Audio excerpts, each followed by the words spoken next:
Welcome back to Liberty and Finance on this eventful week. This is Wednesday, January 20th, 2020. We're with Andy Schectman, the CEO of Miles Franklin Precious Metals. Andy, thanks for coming back on for a quick weekly update. Absolutely. Crazy times. Good to be back with you, Dunnigan. Thanks for having me. Yeah, you're very welcome. Our viewers, we didn't know how this would work out. We usually have these long format interviews where we really delve into a whole bunch of different topics and viewers' questions and all that. We said, hey, let's just do this quick hit weekly market update. What's going on in the world of economy, finance, but specifically internally to the supply chains and what we're seeing in premiums and spot prices and availability of products in the precious metals market. So could we zoom in on that today? We got a lot of crazy stuff going on in the geopolitical world. In fact, I think that's a relationship to the fact that the phones have been melting today with a lot of what I've been experiencing is a lot of clients who've been on the fence for weeks, if not months, waiting for a big dip or waiting for a spike or waiting for whatever.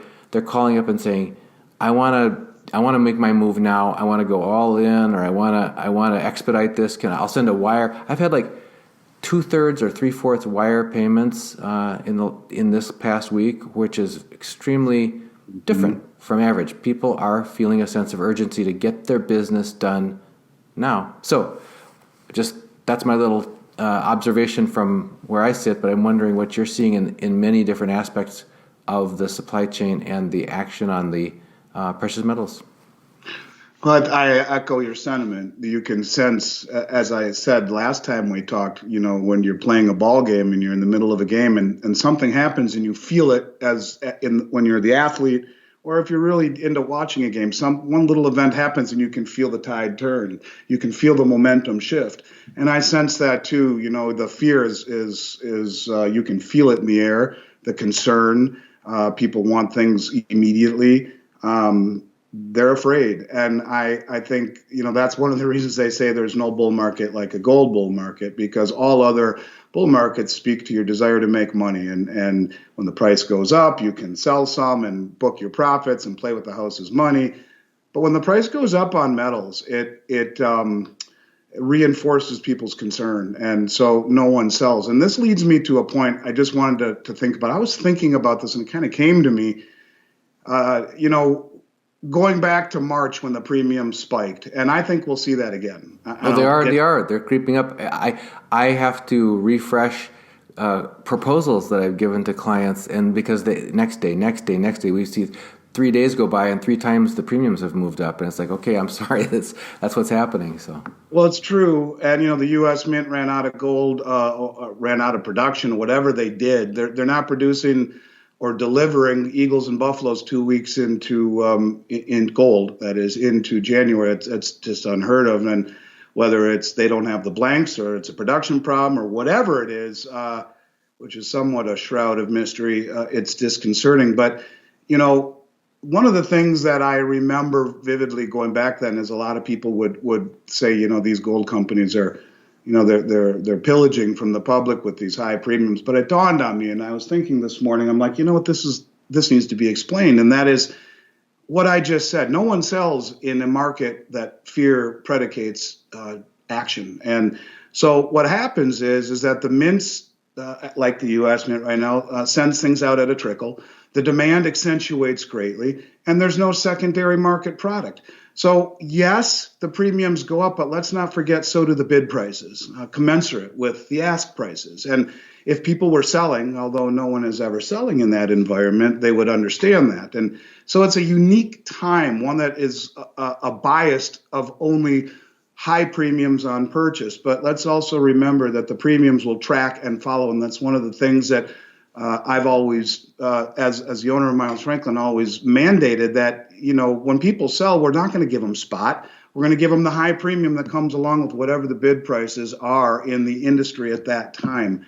So, which leads me to my point. When you see, the U.S. Mint run out of gold, Eagles and Buffaloes, when you see the Canadian Mint back ordered into February already on gold and silver, it's disconcerting. And so, yeah, we have a bunch of 2021 Gold Eagles in stock right now, but you can't get any more, and no indication until after the first week of February. As one of only 27 U.S. Mint authorized resellers, we still can't even get any information as to when will it be delivered, or when are there going to be allocations. And as of right now, we don't have any. So you're beginning to see more and more demand, and already we're seeing somewhat of a difficulty getting product, a little bit of rising premiums. Junk silver is already starting to rise. The $20 and $10 gold pieces we talked about, all of a sudden the premiums are really rising on that.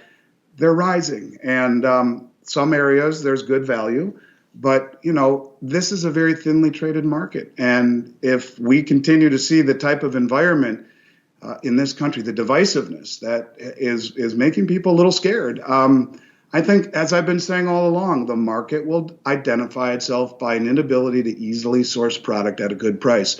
I've said that for a long time. I'll stick to it. I believe it. I will say one thing. I have a bad habit of being early, but I'd rather be early in position than 60 seconds late in the cold. And people that are waiting for a pullback might find themselves in that position.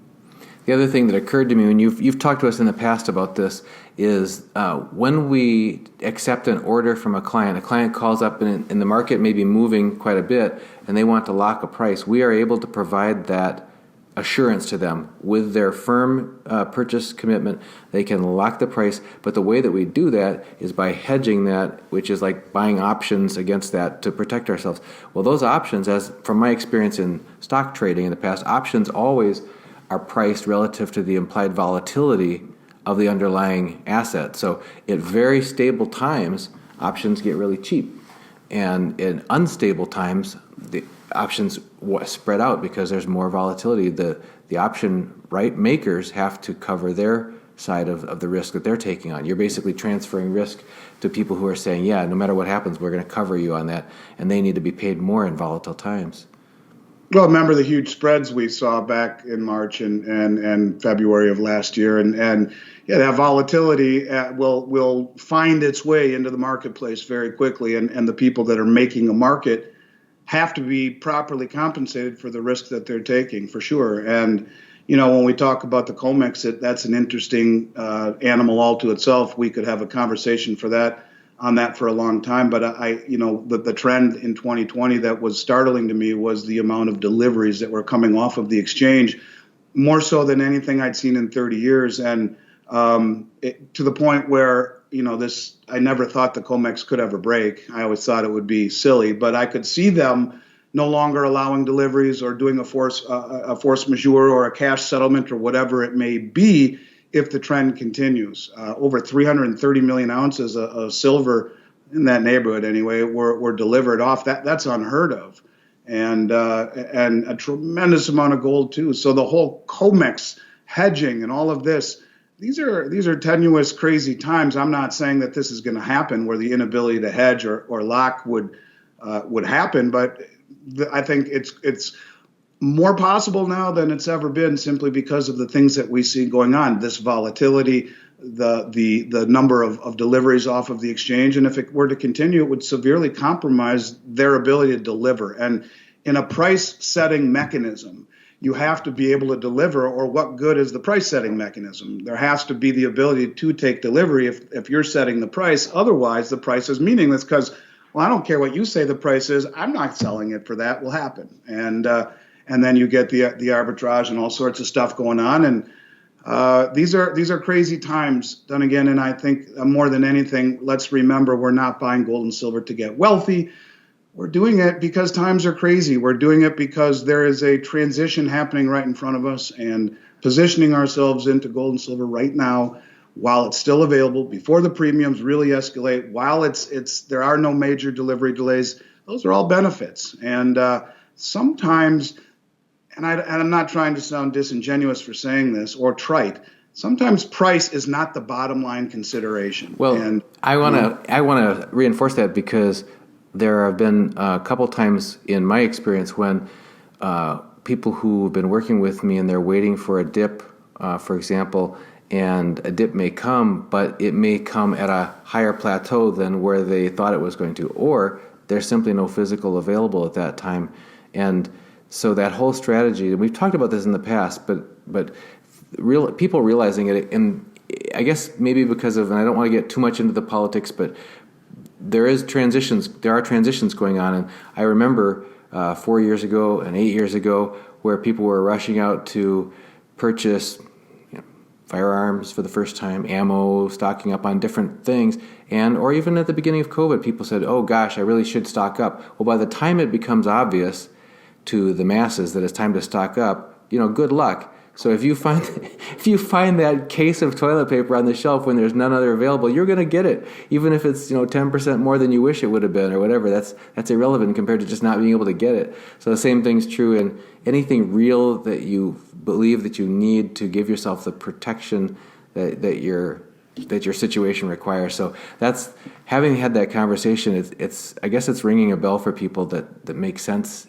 internally, intuitively to them, that you can't simply count on, because there are multiple experts we've interviewed on our channel that are talking about like a crash in the second half of 21, like a real estate crash or a jobs crash or an economic crash, and it'll take down the markets, it'll take down the metals with it for a while. People go, well, then I'll wait for that.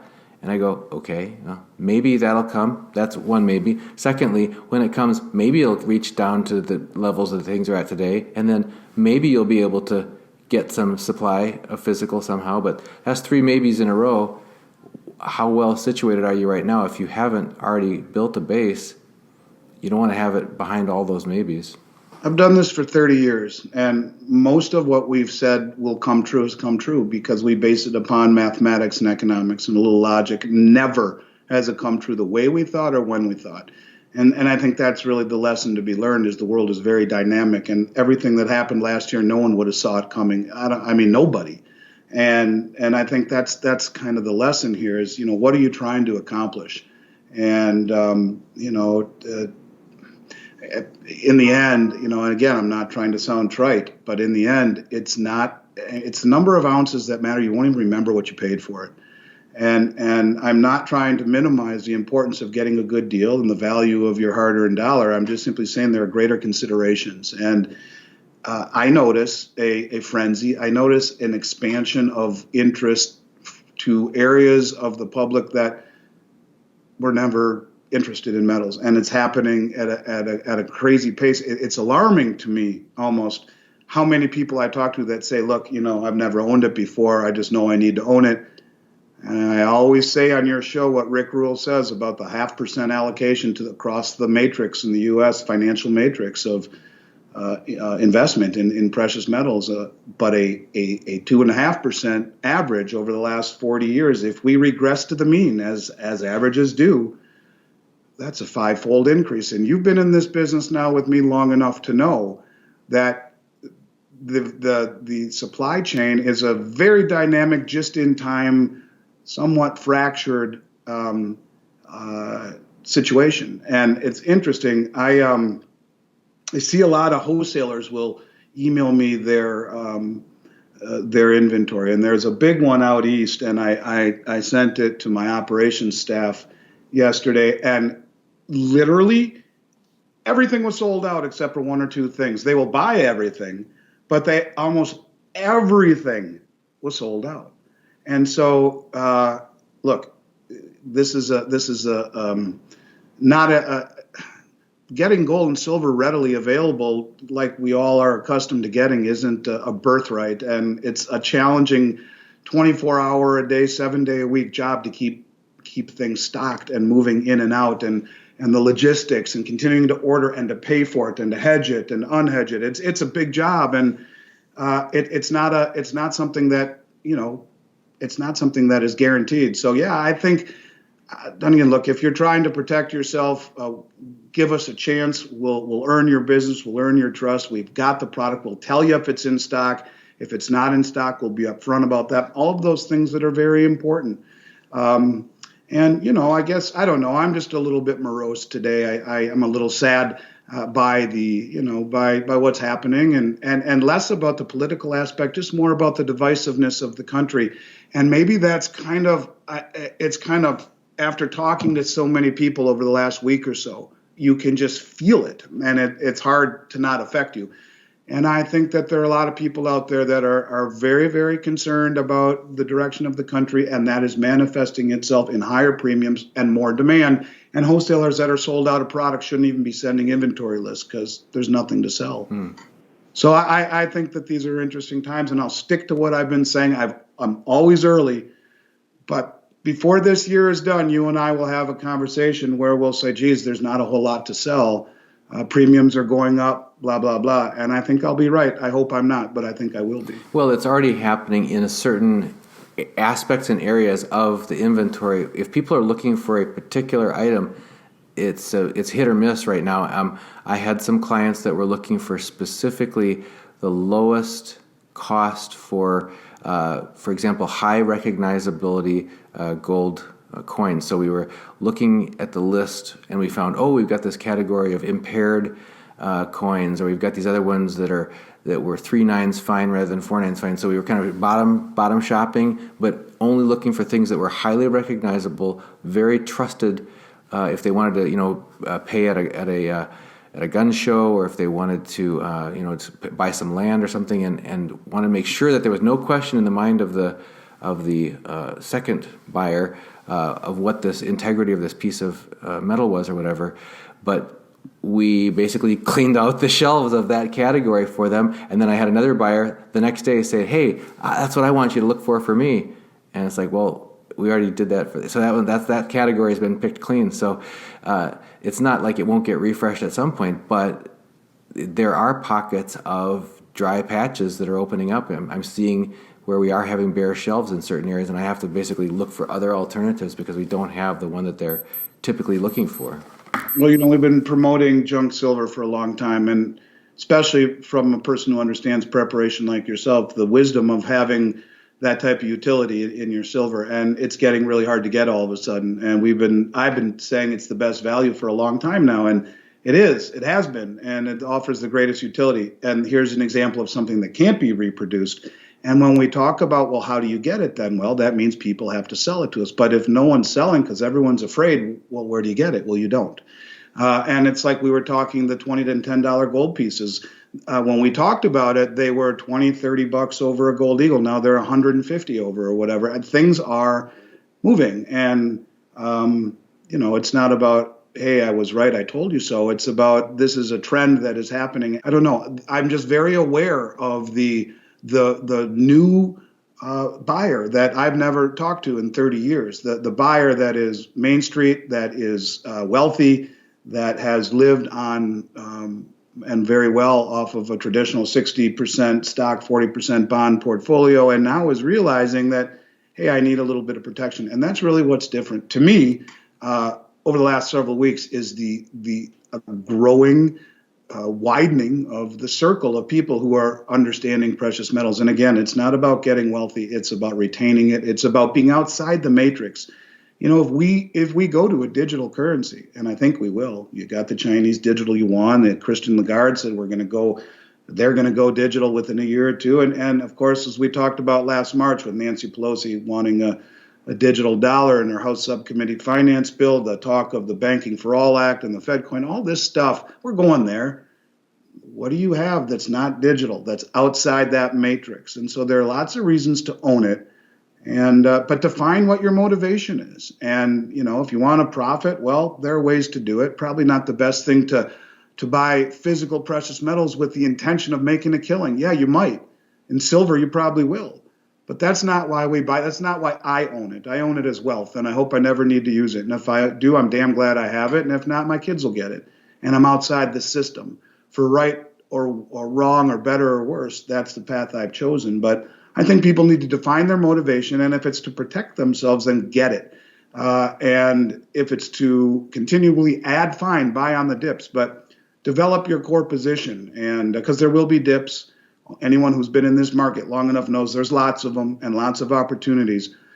Until one time there isn't a dip, and that could happen too. And lots happening in the world where all of a sudden it just goes like Bitcoin, straight up. And then what happens to the supply? Don't know. So anyways, not to get too far off track, simply to say demand is really increasing. Supply is beginning to get a little shaky. Premiums will rise. We're seeing it. And but right now it's still there's still a good selection of product at fair prices, to get product at. And look, premiums have been higher than I've seen in my whole career since February of last year. Even a Silver Eagle right now, if I sell it at $4, I'm about as cheap as anyone in the United States. That's at least $1.50 higher than we ever sold them for. Almost, $3 over is about as low as you'd ever get them for forever, no matter what silver was. And now it's just commonplace. If you buy a whole bunch of them, you get them at $4. So premiums are historically already high, and I think they'll go higher. I do, because demand is certainly growing. Trying to help people out who are trying to get their toe wet in this at the beginning, or try to add to what they already have. The weekly specials that you've brought out in the past are really helpful. People appreciate that to no end. It allows us to actually provide them more of a leg up on being able to make progress in this. So wondering what you might have that we can offer to people this week that they can take advantage of. Yeah, due to the way that we acquired these, I'm going to do things a little bit differently this time. I bought a bunch of brand new Asahi silver rounds. Asahi, for those of you who don't know, when I started in this industry many moons ago, 30 years ago, there were two name brands of silver. There was Johnson Matthey and Engelhard. Those were the two, Pepsi and Coke, of silver. Those were the name brands, and everything else was just everything else. Engelhard stopped making them. They're out of the business. And Johnson Matthey recently, a few years ago, sold to a Japanese company called Asahi. They make beautiful, top quality name brand silver rounds. So we bought a whole bunch of those, and also a whole bunch of brand new Silver Buffalo rounds. So we're going to offer either of them while supplies last. At any quantity up to 1,000 ounces at $2.19 over the price of silver, and anything over 1,000 ounces, $1.99 over the price of silver. And they're all brand new, freshly struck silver rounds. And, maybe next to junk silver, the most economical way, while like what you were saying earlier, easily recognized, immediately recognized, sought after, and also good utility. People often try to get the biggest bang for the buck, and they'll say, well, I want 100-ounce bar to save money. And I will say, look, the difference between a 100-ounce bar and 101-ounce rounds is very small. And the loss of flexibility is not commensurate with the savings. Yeah, you may save $50 per 100 ounces. Again, not trying to minimize the value here, but flexibility, whether you're playing poker with your friends or driving on a crowded highway or investing, you can never have too many outs or too many options or too many exits. So having 101-ounce pieces, brand new struck Buffalo and Asahi rounds is a really good choice. Save you money over the premium government-issued coins, but they look every bit as nice, will be every bit as sought after and respected, just a bigger bang for the buck. So we're going to offer those for as long as we can. We might have as many as 40,000 of them in stock by the time, by Monday morning. We have half of them now, and by next Monday, the rest will be in stock. So we'll offer that for the next week, and hopefully we'll be able to get more if demand really picks up like I think it might. One of the things I want to key in on what you just said was because from our origins of our channel of Reluctant Preppers, we always talk about you have to have options. You have to have plan A, plan B, plan C, but also that if what your plan is thwarted because the circumstances aren't aligned with what you were planning, you thought you had this great, the old saying in preparedness is one is none. In other words, if you only have one plan, you don't have a plan. Because in this case, like say you had a 100-ounce bar, so my plan is I'm going to find somebody who wants to buy that off me when the time comes. And it's like, well, if the person who's got that, going to give you that ride out of town, or going to sell you a dozen eggs at the farmer's market or whatever, isn't appropriate for this transaction, doesn't have change for a 100-ounce. Get hit over the head with a baseball bat. You want the flexibility in that situation where you're bartering. Probably not going to want to walk around with a big 100-ounce bar. And, I think I've always been a fan of coins because, well, I just like them. But also you have to be one hell of a metallurgist to counterfeit a coin. A big bar, yeah, maybe, I guess, if you're really skilled and talented. But a a 1 ounce coin is next to impossible. And this is one of the reasons why gold and silver have been money for thousands of years, because when you put it in your hand, you know it's real, especially in a small piece like a coin. And so these will provide great utility, and they're beautiful to look at. They're brand new, freshly struck, and that's nice and around. That's not dinged up or anything. In tubes, 20, I believe, boxes of 500, and any quantity you'd like, we're happy to do. And it doesn't have to be a whole tube. Give me whatever you want. But it's a good choice. I like them myself. I buy a lot of them myself. It's a nice way to get silver, not pay big premiums, have the flexibility and the demand. Because remember, you can have the greatest thing in the world, but if no one wants it, what good is it? And I learned that in baseball cards. I built a world-class baseball card collection through Miles Franklin, and I would put in the newsletter, if you own baseball cards, send them in. I'll buy them and give you silver and gold. Well, this was years ago, and I'd have baseball card boxes up to my ceiling when I'd come in, and from the early 1900s, and I became a power seller on eBay doing that, and built an amazing baseball card collection. But I learned along the way that there's only a half a dozen or so players that anyone wants: Babe Ruth and Mickey Mantle and Ty Cobb, Cy Young, Hank Aaron, whatever.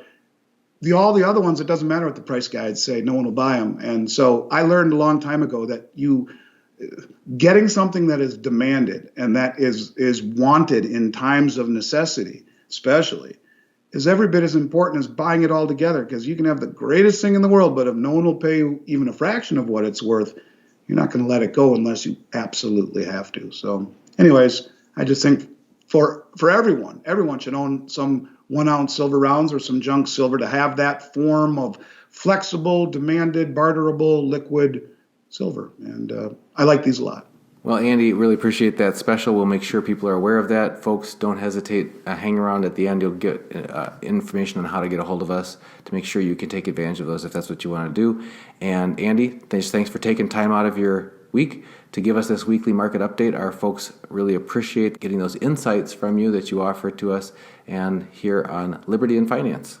I so appreciate being here. I have nothing but wonderful experience working with your listeners, and we appreciate the relationship and the opportunity to be here, and look forward to coming back real soon next week. And you take care. Talk to you soon. I don't know if you've ever dropped in on any of our live chats when we're doing premieres whenever we've interviewed you, but you're certainly welcome to on YouTube. There's a live chat feature where people are asking questions and when will about that, things when and will stuff. that be? I will drop in. When will that be? Yeah, so this one will go tomorrow night, 9 p.m. Eastern. I'll drop in. I'd love to answer some questions. Yeah, cool. I'll be back. All right. See you then. All right. Take care. Have a good night. This is Donegan Kaiser, founder of Liberty and Finance. I'm now a licensed gold and silver dealer with Miles Franklin. Call me directly for the physical gold and silver that you need at the best price with personalized, private service from one of the oldest and best respected companies in the business. 30 years strong, A+ rated by the Better Business Bureau, 0 complaints, licensed and bonded, insured delivery or vault storage or IRAs, excellent prices, privacy and confidentiality, pay by check, money order, ACH or wire, satisfaction guaranteed. Call me directly at 419-819-9209 or my associate at 310-562-6400 or email us at kaiser@milesfranklin.com. If you've decided that now is the right time for you to protect your family's financial future by acquiring physical precious metals, gold and silver, I'm delighted to let you know that I have now become a licensed dealer's representative for Miles Franklin, one of the oldest and most trusted names in bullion dealerships. And we can provide you with physical delivery to your personal possession or to professional vault storage or precious metals IRAs. Just email me at libertyandfinance@protonmail.com and please include your name and phone number in your email to libertyandfinance@protonmail.com. We'll get right back with you and find out how to best meet your needs so that you can either begin or increase your acquisition of physical precious metals now and protect your family's future starting today.